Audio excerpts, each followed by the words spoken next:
Bonjour à tous. Aujourd'hui, on se retrouve pour effectuer des achats d'actions et d'ETF, ce qui n'était pas prévu au début du mois, mais suite à une rentrée d'argent, j'ai décidé d'investir intégralement cette somme sur mon PEA, ce qui nous permet d'avoir ce mois-ci plus de 30% dédié à l'investissement. Donc ici, on se retrouve pour budgétiser notre investissement, donc il sera aux alentours des 600 euros, et j'ai déjà 36 euros en liquidité qui dort sur mon PEA. J'ai décidé à partir d'aujourd'hui de commencer à investir sur le BNP S&P 500 Easy. Là, vous le voyez son sur Boursorama. Les prochains mois, cet ETF BNP Paribas remplacera mon ETF Amundi S&P 500 PEA intégralement.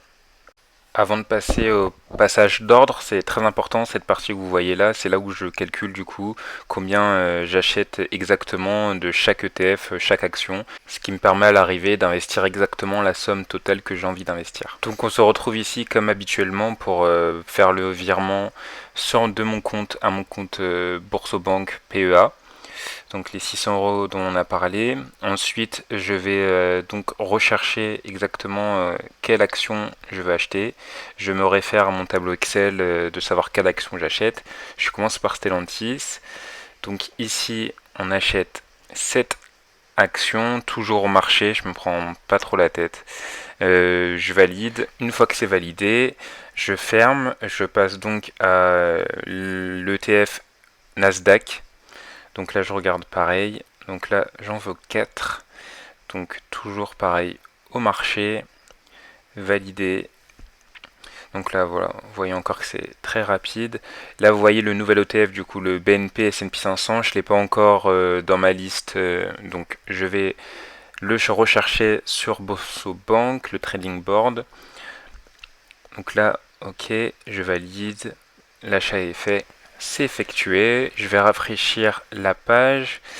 Et donc là, on a bien les actions et les ETF que j'ai achetés.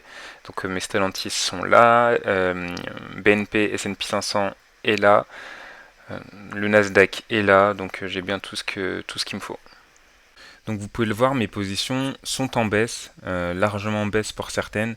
Stellantis, je suis à 14%, c'est pour ça que j'ai voulu racheter pour avoir un PRU assez plus proche du cours actuel, car Stellantis, ça reste une action sur laquelle je crois. Actuellement, les résultats sont en baisse, donc les résultats de boursiers sont en baisse parce que les résultats financiers de l'entreprise sont moins bons que prévu. Mais pareil, on reste sur, je crois qu'ils sont en marge nette de plus de 5 milliards, donc je m'inquiète pas pour Stellantis.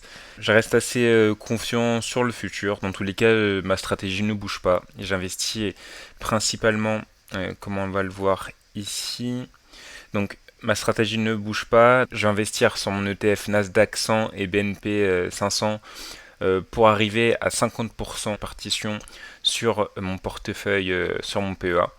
Donc ici, on en est encore là, on a 38%, et encore moins, parce qu'il y a un petit bug ici. Donc il y a 2% en trop qui se baladent aussi ici.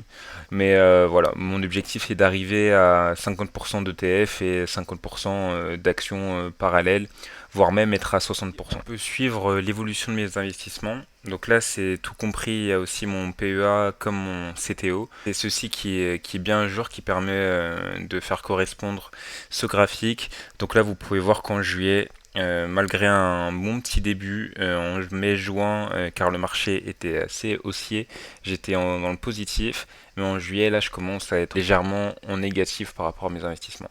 Donc ici, on peut voir le résultat de ma baisse. Donc là, sans parler du CAC 40 où j'ai quelques entreprises dessus. Donc là, je suis à moins 6% sur le CAC 40.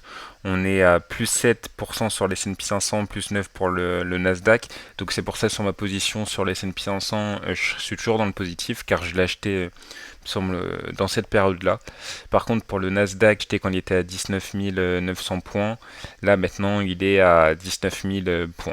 Donc, ce qui explique la baisse sur le Nasdaq, sur le S&P 500. Encore une fois, quand on prend de la hauteur, Il n'y a pas de quoi s'inquiéter, c'est tout à fait normal, le marché se régule.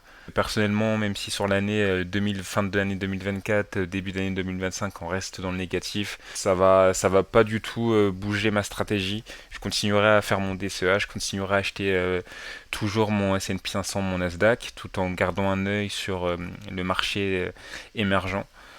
Mais voilà, si on voulait même comparer avec le BTC, mais vous voyez, bon, même pour le marché crypto, je prends le BTC matière de référence. Bien sûr, sur les 6 derniers mois, le BTC surperforme tout. Mais même sur les 3 derniers mois, vous voyez, il y a quand même une bonne similitude, hein. Quand ça baisse des deux côtés. En fait, même si là, durant toute cette période-là, le BTC a baissé, tandis que le marché boursier lui augmentait. Là, ici, ça touche tout le monde, donc il y a une petite corrélation. Donc voilà ce dont je voulais vous parler aujourd'hui, mes petits achats. J'espère que vous avez pu faire des bons achats ce mois-ci, que vous avez pu peut-être faire des bonnes affaires, des bonnes plus-values. Donc je vous souhaite une bonne soirée, une bonne journée, et on se retrouve très vite.